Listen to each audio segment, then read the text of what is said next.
अस्सलाम वालेकुम मोअज़्ज़ज़ नाज़रीन गिरामी। आज की इस इंटरेस्टिंग वीडियो में हम आपके सामने लेके आए हैं वो सरहद के फ़ौजी जो सरहद पर डॉग फाइटिंग में क्या-क्या मुश्किलात और मुसीबतें झेलते हुए अपनी जान गंवा देते हैं। चाहे वो इंडिया के हों, चाहे वो पाकिस्तान के हों, चाहे वो हिंदू हों, चाहे मुस्लिम हों, कोई भी हो। हाँ, मुसलमान की मुशक्क़त कुछ ज़्यादा है। उसको हम वीडियो के आखिर में 20 से 30 पॉइंट्स ऐसे बयान करेंगे जो आपको समझ में आएँगे और मज़ा आएगा आपको। आइए देखते हैं, वीडियो को लाइक करें, चैनल को सब्सक्राइब करें, वीडियो को व्हाट्सएप पे ज़रूर शेयर करें, कमेंट करके बताएं वीडियो कैसी लगी। लाइन ऑफ कंट्रोल पे ना सिर्फ 40 से 50 इनके हमने भारतीय फौजी हलाक किए हैं, बल्कि जो इनके ब्रिगेड हेडक्वार्टर उड़ाया और आपने वो आग देखी। मैं यूनिट की बात नहीं कर रहा। कन्वेंशनल वॉरफेयर में ये बहुत बड़ी कामयाबी होती है कि आप पूरे ब्रिगेड हेडक्वार्टर को उड़ा दें। बहुत अच्छा सुन रहे हैं। आज हम यहाँ खड़े हैं, लेकिन आज ही के दिन 7 जवान, 2 अफसर और 5 जवान, 7 शहीदों को हमने खोया है कश्मीर में। 7 जवान आज के दिन।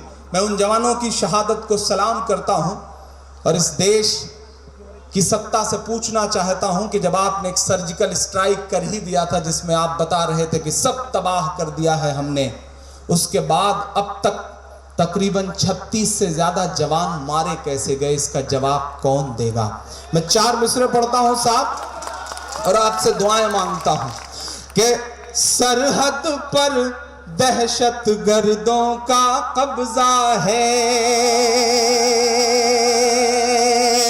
सरहद पर दहशत गर्दों का कब्जा है, मुल्क पे झूठे हमदर्दों का कब्जा है, मुल्क पे झूठे हमदर्दों का कब्जा है।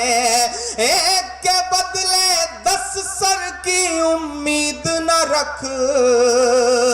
एक शायर का गुस्सा बोल रहा है। अगर आपके भी दिल का गुस्सा यही हो तो इसे तालियों में बदल के पहुंचाइएगा दिल्ली तक। मैं पढ़ता हूं, मैं हिम्मत करता हूं। मुझको जालिम का तरफदार नहीं लिख सकते, कम से कम वो मुझे लाचार नहीं लिख सकते। जहां हथेली पे लिए बोल रहा हूं जो सच, उसको इस देश के अखबार नहीं लिख सकते, उसको इस देश के अखबार नहीं लिख सकते। मैं हिम्मत करता हूं, लेकिन आपकी दुआओं के भरोसे हिम्मत करता हूं कि सरहद पर दहशत गर्दों का कब्जा है, मुल्क पे झूठे हमदर्दों का कब्जा है। एक के बदले 10 सर की उम्मीद न रख। देना मेरा साथ। एक के बदले 10 सर की उम्मीद न रख। दिल्ली तुझ पर नामर्दों का कब्जा है, दिल्ली तुझ पर नामर्दों का कब्जा है।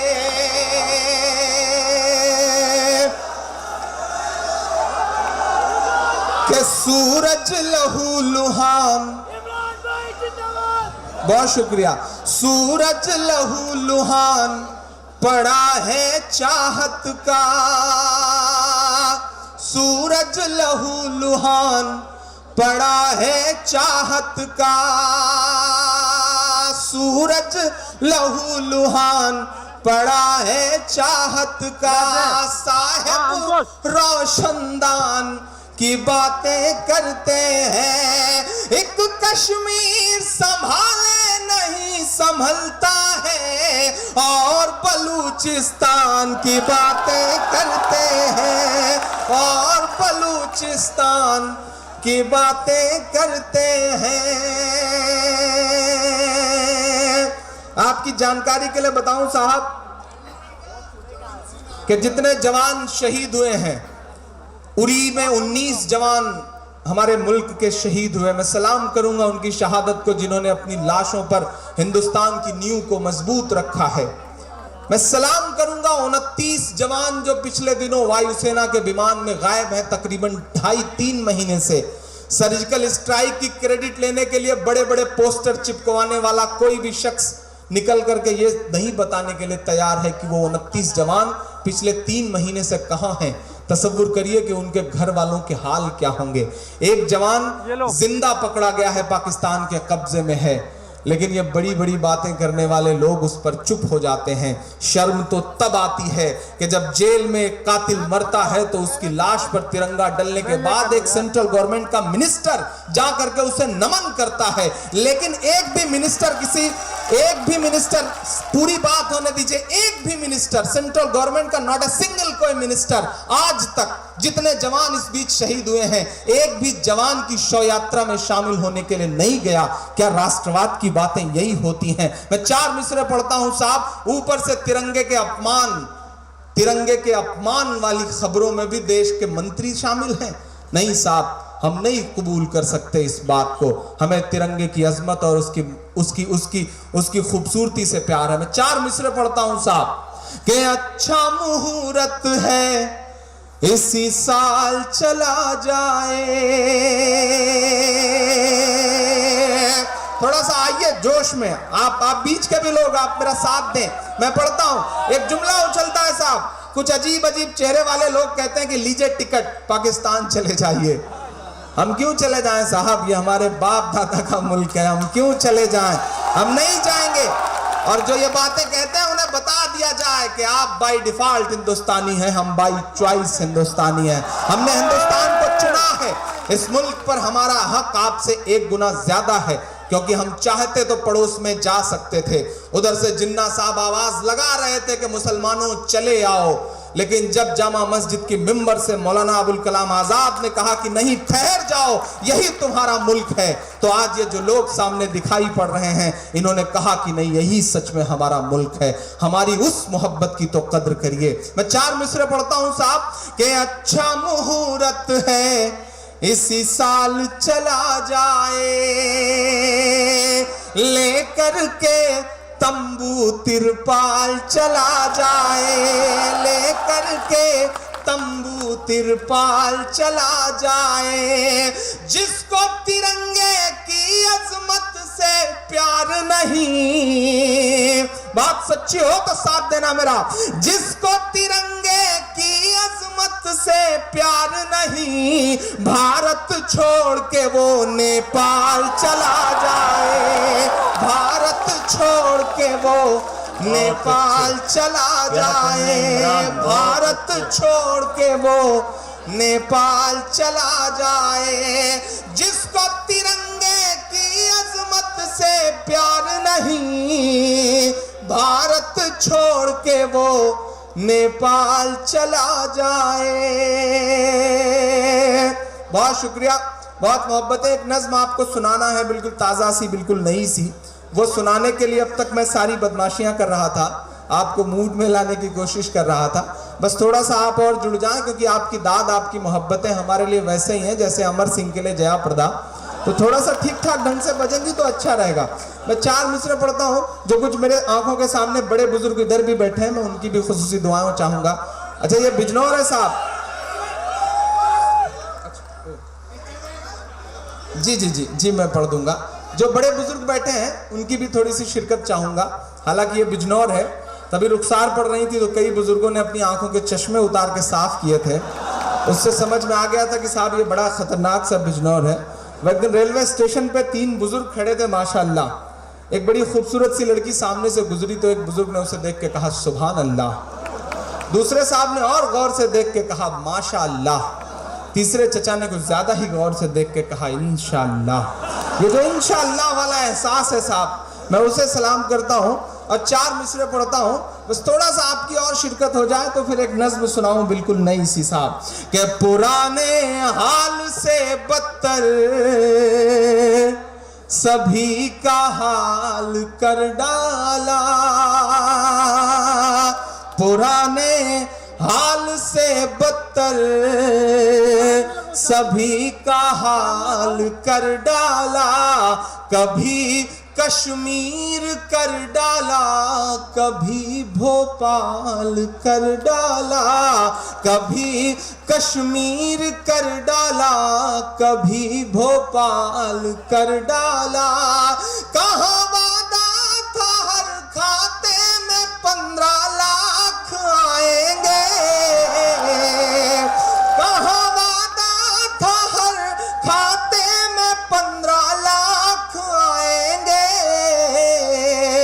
कहाँ सब ले लिया, हर शख्स को कंगाल कर डाला।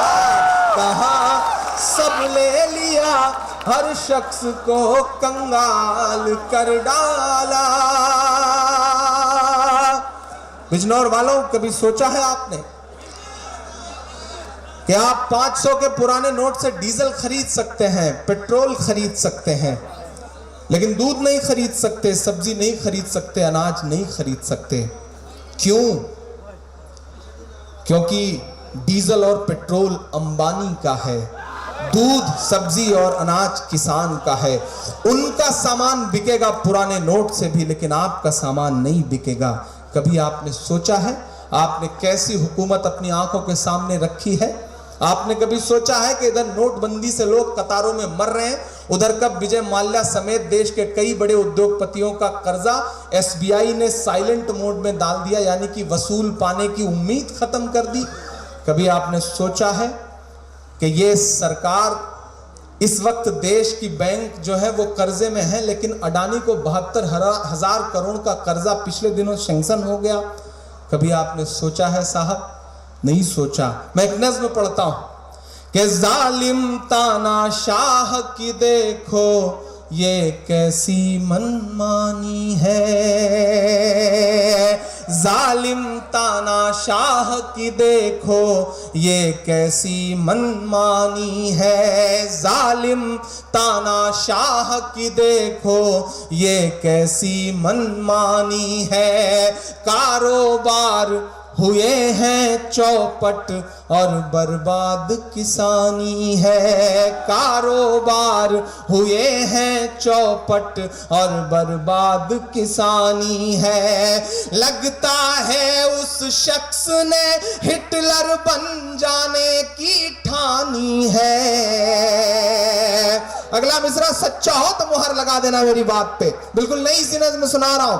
लगता है उस शख्स ने हिटलर बन जाने की ठानी है, कोई बताए किस लाइन में खड़ा कोई अंबानी है, कोई बताए किस लाइन में खड़ा कोई अंबानी है, कोई बताए किस लाइन में खड़ा कोई अंबानी है। जालिम तानाशाह की देखो ये कैसी मनमानी है।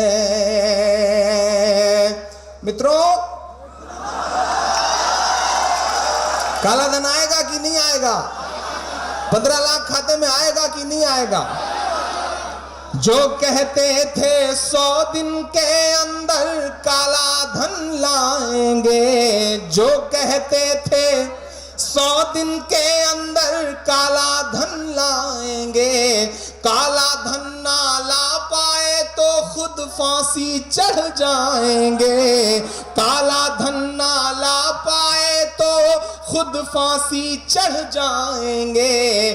2.5 साल हुए हैं फिर भी जुमलेबाजी चालू है, 2.5 साल हुए हैं फिर भी जुमलेबाजी चालू है। और भक्तों को लगता है कि साहिब बड़ा दयालु है, और भक्तों को लगता है कि साहिब बड़ा दयालु है।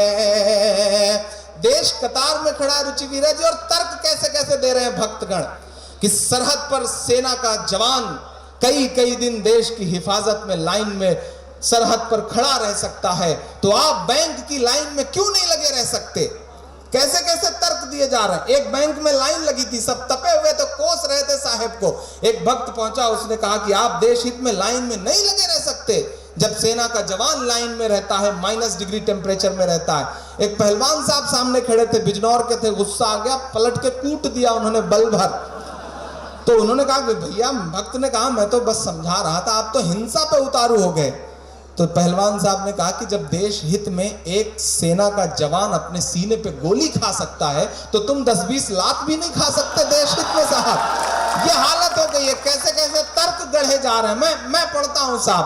2.5 साल हुए हैं फिर भी जुमलेबाजी चालू है, और भक्तों को लगता है कि साहिब बड़ा दयालु है। जिस दिन नोटबंदी लागू की गई उस दिन एक भक्त ने स्टेटस अपडेट किया था कि अगर आप सचमुच में मोदी विरोधी हैं तो अपनी 500 और 1000 की नोट नई से ना बदल के मोदी विरोधी होने का सच्चा सबूत दें। तो मैंने नीचे लिखा कि हम सबूत दें या ना दें, लेकिन आप मोदी भक्त हैं, इसका सबूत इस तरह से दें कि आप भी अपनी बीबी को छोड़ के भाग जाएं, तब साबित होगा कि आप मोदी जी के सच्चे भक्त हैं। मैं पढ़ता हूं साहब, तर्कों के साथ बात तो करनी पड़ेगी, बात करनी पड़ेगी साहब। आप काला धन लाने की बात करते हैं, इस आपकी व्यवस्था से सिर्फ 1% काला धन आ सकता है, लेकिन कभी आपने सोचा है कि जो 70-80 लोग कतारों में लगे हुए मर गए, उनका जवाब कौन देगा? इस देश के 87 करोड़ लोगों पर 85,000 करोड़ रुपया कर्जा है। सिर्फ 87 लोगों पर 85,000 करोड़ रुपए का कर्ज है। हिम्मत है तो उनसे वसूलिए, इन बेचार गरीबे लोगों से। ये जो जिनके पास 2-4 हजार रुपए रखे हैं, उन्हें लाइन में लगवा के आप लग रहा है कि आप देश हित में, और आप जापान में जाके हंसते हैं, गोवा में आके रोते हैं। माँ को लाइन में लगा देते हैं 4,500 रुपए के लिए, और जिस दिन आपकी माँ 4,500 निकाल लेती है, दूसरे दिन से 2,500 कर देते हैं। आपकी माँ निकाले तो 4,500, हमारी अम्मी निकाले तो 2,000। ये तो नाइंसाफी है साहब, ये तो बिल्कुल नाइंसाफी है। और मैं तो पूरी जिम्मेदारी के साथ एक बात कहता हूं कि फर्जी आंसू छलकाना पड़ जाए ये अमाल न कर, फर्जी आंसू छलकाना पड़ जाए ये अमाल न कर। पहले ही जज्बात नहीं है, खुद को और कंगाल न कर। और वोट के नाम पे, नोट के नाम पे खूब सियासत कर, लेकिन माँ जैसे पाकीज़ा रिश्ते का तो इस्तेमाल न कर। माँ जैसे पाकीज़ा रिश्ते का तो इस्तेमाल न कर। के 2.5 साल हुए हैं फिर भी जुमलेबाजी चालू है, और साहिब को लगता है और भक्तों को लगता है कि साहिब बड़ा दयालु है। आम आदमी के ख्वाबों से, आम आदमी के ख्वाबों से ये तो बेईमानी है। कोई बताए किस लाइन में खड़ा कोई अंबानी है, कोई बताए किस लाइन में खड़ा कोई अंबानी है। बहुत शुक्रिया, बहुत मोहब्बतें। आखिर में एक नज्म सुनाना चाह रहा हूँ जिसके लिए मेरे तमाम दोस्तों का हुक्म भी है और मेरी अपनी भी ख्वाहिश है कि मैं वो नज्म सुनाऊं। मैं उस नज्म को सुनाने के लिए ख़ास तौर से यहाँ पे आया भी। बिजनौर की दूरी बदायूं से शायद बहुत ज़्यादा नहीं है, नज़दीक ही है। एक माँ लाइन में लगी साहब तो देश की तमाम बड़ी मीडिया, देश के तमाम बड़े चैनलों पर प्राइम टाइम की खबरें पूरे दिन तैरती रहीं कि माँ लाइन में लगी 4500 रुपया बदलने के लिए। लेकिन एक और माँ है साहब जो उसी दिल्ली में बैठी है, वो उस माँ से ज्यादा चीख रही है, चिल्ला रही है। जंतर मंतर से लेकर के इंडिया गेट तक घसीटी जा रही है, लेकिन वो माँ मुसलसल चिल्ला के कह रही है कि मुझे मेरा बेटा वापस कर दो, मुझे मेरा नजीब वापस कर दो, मुझे मेरा लाल वापस कर दो। पूरी रात आपने जिस भी तरह से इस मुशायरे को सुना है, आपको मुबारकबाद। रुचिवीरा जी को बहुत मुबारकबाद, डॉक्टर साहब रहमान साहब को बहुत मुबारकबाद। अब तक बिजनौर में हुए तमाम मुशायरों से ज़्यादा वेल मैनर्ड, वेल कल्चर्ड, अच्छा मुशायरा यकीनन इस मुशायरे को कहा जा सकता है। बहुत मुबारकबाद आपको। मैं 3-4 मुशायरों में शामिल रहा हूँ, तब जब फ़ाकिर साहब ने बुलाया था या फिर चेयरमैन साहब ने बुलाया था, लेकिन जितना वेल मैनर्ड प्रोग्राम ये हुआ है इससे पहले शायद नहीं हुआ है। तो यकीनन इस पूरी कमेटी को मुबारकबाद दी जानी चाहिए। लेकिन मेरे जिन दोस्तों को सेल्फी से दूर रखा गया है उनका भी हक है, मैं आऊँगा इंशाल्लाह, आप सबके साथ फ़ोटोज़ खिंचवाऊँगा, ये वादा कर रहा हूँ। मैं नज़्म शुरू करता हूँ साहब। मैं गया उस माँ के पास, मैं मिला उस माँ से, उस माँ के आंसुओं में न जाने क्यों मुझे ऐसा लगा कि मेरे अम्मी के आंसू शामिल हैं। मुझे ऐसा लगा कि नजीब की जगह अगर इमरान होता तो, नजीब की जगह कोई अशोक होता तो, नजीब की जगह कोई अनिल होता तो, नजीब की जगह कोई इरफान होता तो, न जाने क्यों मुझे उस माँ के आंसू की जगह मेरी अम्मी के आंसू लगे। मैं जब उस माँ से मिल के लौटा तो बहुत देर तक मेरे खुद के आंसू नहीं रुक पाए। एक नज़्म हुई जो धीरे धीरे उस तहरीक का हिस्सा बन गई। मैं नज़्म सुनाता हूँ। मेरे बहुत प्यारे दोस्त जावेद इकबाल साहब यहाँ बैठे हैं, उनकी भी फरमाइश थी कि मैं ये नज़्म सुनाऊँ। मैं पढ़ता हूँ और दुआएं मांगता हूँ डाइस से भी। सुना था कि बेहद सुनहरी है दिल्ली, समंदर सी खामोश गहरी है दिल्ली। सुना था कि बेहद सुनहरी है दिल्ली, समंदर सी खामोश गहरी है दिल्ली। मगर एक माँ की सदा सुन न पाए, मगर एक माँ की सदा सुन न पाए, तो लगता है गूंगी है बहरी है दिल्ली। सुना था कि बेहद सुनहरी है दिल्ली, समंदर सी खामोश गहरी है दिल्ली। मगर एक माँ की सदा सुन न पाए, तो लगता है गूंगी है बहरी है दिल्ली। वो आँखों में अश्कों का दरिया समेटे, वो उम्मीद का एक नजरिया समेटे। वो आँखों में अश्कों का दरिया समेटे, वो उम्मीद का एक नजरिया समेटे। यहाँ कह रही है, वहाँ कह रही है, तड़प कर के ये माँ कह रही है कि नहीं पूछता है कोई हाल मेरा, नहीं पूछता है कोई हाल मेरा। कोई ला के दे दे मुझे लाल मेरा, कोई ला के दे दे मुझे लाल मेरा, कोई ला के दे दे मुझे लाल मेरा। हमारे देश के प्रधानमंत्री महोदय महोबा में एक जनसभा में कहते हैं कि हम मुस्लिम महिलाओं को उनका हक दिलाकर रहेंगे। 3 तलाक के मुद्दे पर हम उनके साथ खड़े हैं, उनको हक दिलाएंगे मुस्लिम बहनों को। कभी कभी मेरा मन करता है कि उनके दरवाजे पर जाऊं, चीखूं, चिल्लाऊं, रो के उनसे कहूं कि आदरणीय प्रधानमंत्री जी, अगर सच में मुस्लिम महिलाओं को उनका हक दिलाना चाहते हैं तो नजीब की अम्मी को अपनी बहन मान लीजिए और अपने भांजे को वापस ला दीजिए।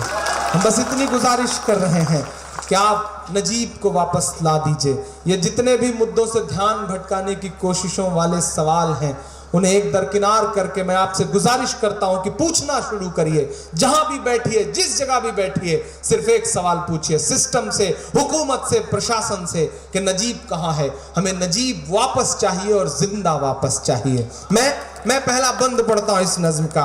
नहीं पूछता है कोई हाल मेरा, कोई ला के दे दे मुझे लाल मेरा,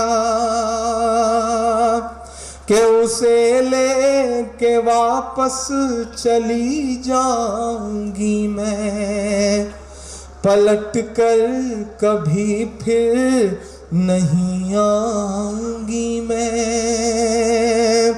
उसे ले के वापस चली जाऊंगी मैं, पलट कर कभी फिर नहीं आऊंगी मैं। वही है बुढ़ापे का मेरे सहारा, वही है बुढ़ापे का मेरे सहारा। वो बिछड़ा तो जिंदा ही मर जाऊंगी मैं। उसे लेके वापस चली जाऊंगी मैं, पलट कर कभी फिर नहीं आऊंगी मैं। वही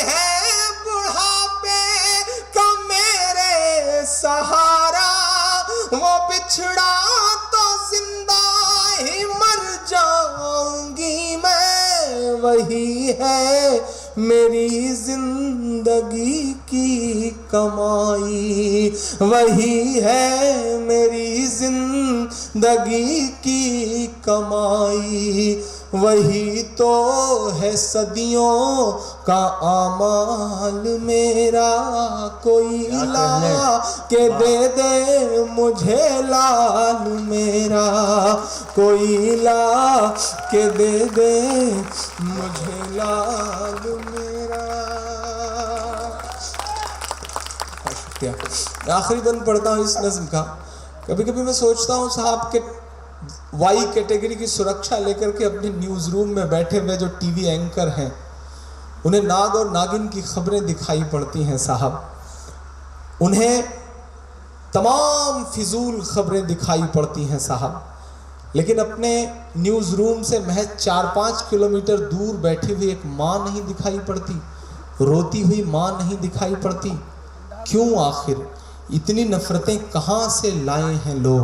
मैं सैल्यूट करूंगा रवीश कुमार को कि उस शख्स ने एक दिन प्राइम टाइम में नजीब की अम्मी को जगह दी, वरना मैं तो तमाम टीवी चैनल्स पे तलाशता फिर रहा हूँ, कहीं खबर ही नहीं है साहब। मीडिया न जाने किस मोड में चला गया है। मुझे तो गुस्सा आता है और मेरा मन करता है मैं चीख के कहूँ कि मीडिया ने जिस तरह अपना मेयार बेचा है, जिस तरह लोकतंत्र के चौथे खंबे ने, बहुत अच्छे, मैं सलाम करूंगा छोटे छोटे शहरों में जो पत्रकारिता को जिंदा रखे हुए लोग हैं, जो साइकिल से मोटरसाइकिल से मुश्किलों से परेशानियों से लोकतंत्र का जो चौथा स्तंभ है, लोकतंत्र का जो चौथा खंबा है, जमहूरियत के चौथे खंबे को पत्रकारिता के नाम पे जिंदा रखे हुए हैं। वरना हमारी आंखें तो पत्रकारिता का ऐसा बेशर्म चेहरा भी दिल्ली में देख रही हैं कि मैं पूरी जिम्मेदारी से कह रहा हूं कि हमारे प्रधानमंत्री जी अगर अपने तलवों में जहर लगा के सो जाएं तो सुबह देश के कई नामी पत्रकार मरे पाए जाएंगे। ये हालत हो गई है साहब, ये चाटुकारिता का आलम हो गया है कि कुछ भी हो एक तरफ की खबरें दिखानी है, सच से कोई सरोकार नहीं है। 100 करोड़ की फिरौती में तिहाड़ से लौटे हुए पत्रकार बताएंगे कि डीएनए क्या होता है, सच्चाई क्या होती है। मैं आखिरी बंद पढ़ रहा हूं और मेरे गुस्से को अपना गुस्सा समझिएगा तो मेरे साथ खड़े होइएगा कि ये टीवी के एंकर कहां मर गए हैं, ये टीवी के एंकर कहां मर गए हैं, ये गांधी के बंदर कहां मर गए हैं। और साथ मांगता हूं आपका, बहुत मुश्किल काम है ये सब बोल लेना।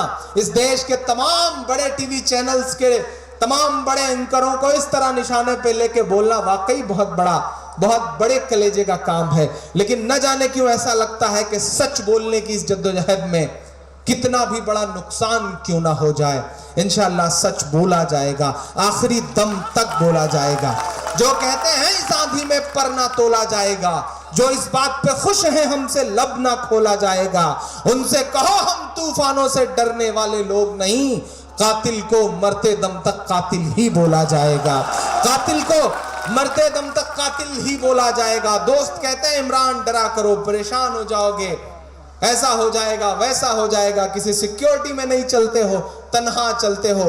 तब मैं आपकी दुआओं के भरोसे कह देता हूं कि मोहब्बत कौन करता है, सियासत कौन करता है, मुझे मालूम है मेरी हिफाजत कौन करता है, मुझे मालूम है मेरी हिफाजत कौन करता है। और हम ही ने लाज रखी है बुजुर्गों की यहाँ, वरना सभी टुकड़ों पे पलते हैं बगावत कौन करता है, सभी टुकड़ों पे पलते हैं बगावत कौन करता है। मैं हिम्मत करता हूं मेरे साथ खड़े होइएगा कि ये टीवी के एंकर कहां मर गए हैं, ये गांधी के बंदर कहां मर गए हैं। मेरी चीख और मेरी फरियाद कहना, मेरी चीख और मेरी फरियाद कहना, ये मोदी से एक माँ की रुदाद कहना।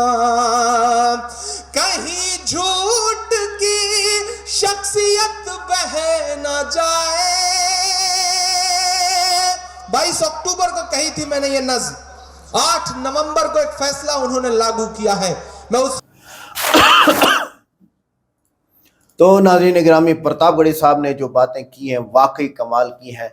जो फौजी सरहद पे डॉग फाइटिंग में परेशानियां और जो मुश्किलात झेलते हैं, शदीद सर्दी में ठंडे पानी से वज़ू करना, सख्त गर्मी और धूप में रोज़ा रखना, दुश्मन की नज़र से बचते हुए नमाज अदा करना, नमाज पढ़ रहे हो ठोस गोली लगी वो गया, और बारिश या बर्फबारी के दौरान नमाज और इबादत करना, ये मुश्किलात है ना।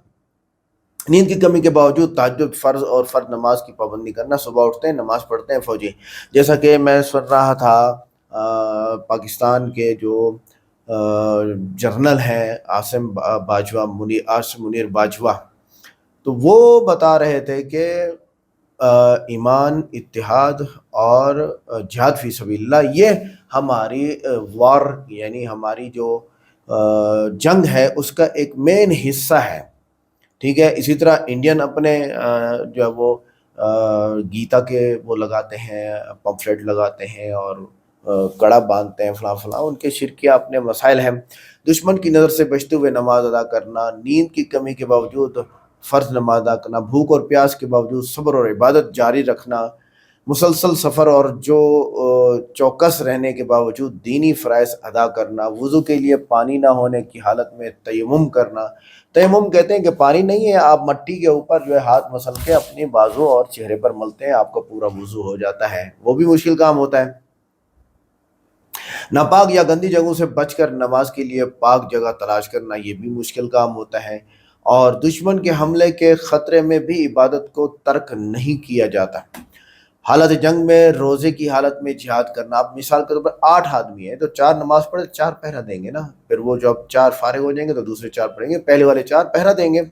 हालत जंग में रोज़े की हालत में जिहाद करना, खून आलूद या कीचड़ वाले कपड़ों में नमाज अदा करने की कोशिश करना, सांप, बिच्छू और ख़तरनाक कीड़ों के दरमियान इबादत करना, भारी असलहा उठाकर तवील रास्ते तय करना, शदीद बारिश या बर्फबारी में ज़मीन पर सजदा करना, दुश्मन की घात या निगरानी में भी फ़र्ज नमाज कायम करना, गुस्ल जनाबत या वज़ू की सहूलत ना होने और भरपूर तहारत का अहतमाम ना करने की वजह से फिर भी तहारत करना। अब क्या होता है कि ये घर से तो दूर हैं, इनके जो स्पर्म्स हैं उनकी थैली भर जाती है और वो खुद निकल जाते हैं, इतलाम हो जाता है। इंडियन फौजी या हिंदू फौजी या गैर मुस्लिम फौजी तो वो आपस में एक दूसरे के साथ कर करा के अपना निज़ाम चला लेते हैं, लेकिन ये ऐसे नहीं है। मुस्लिम जो होते हैं वो इसको बुरा समझते हैं, ईमान के खिलाफ समझते हैं। भारी असलहा उठाकर तवील रास्ते तय करना, शदीद बारिश या बर्फ़ पर ज़मीन पर सजदा करना, दुश्मन के घात या निगरानी में भी फ़र्ज नमाज कायम करना, गुस्ल जनाबत या वज़ू की सहूलत ना होना और फिर भी तहारत का एहतमाम करना, अहल व अयाल की जुदाई और फ़िक्र के बावजूद इबादत में मशगूल रहना, कमज़ोरी, थकन और ज़ख़म के बावजूद नमाज तर्क न करना। खाने तो सादा होते हैं, ये थोड़ी है कि इनके पास जो है वो रोस्ट पहुँचते हैं, ब्रोस्ट पहुँचते हैं या इनके पास निहारियाँ पहुँचती हैं, ऐसा नहीं होता। सख्त मौसम में बीमारी की हालत में भी दीनी फ़राइज़ अदा करते हैं और इसके अलावा बहुत सारे मसाइल हैं वहाँ पर जंग के मैदान में। आखिर में गोली खा के और जनाब वाला पहुँच रहे हैं अपने घर, मैयत घर पहुँच रही है। जी बताइए आप, तो ये सूरत हाल होती है जंगों में। मोदी जी, अमित शाह, जाग जाइए, आपके बच्चे क्यों नहीं जाते? आपके बच्चे क्यों जंग में नहीं हैं? वो बाहर क्यों पढ़ रहे हैं? और योगी आदित्यनाथ, आपके बच्चे पता नहीं है कि नहीं है इसके। चले आगे चलते हैं। वीडियो कैसे लगी? वीडियो को लाइक करें, चैनल को सब्सक्राइब करें, वीडियो को व्हाट्सएप पे ज़रूर शेयर करें, कमेंट करके बताएं वीडियो कैसी लगी। मिलते हैं नेक्स्ट वीडियो में। अस्सलाम वालेकुम।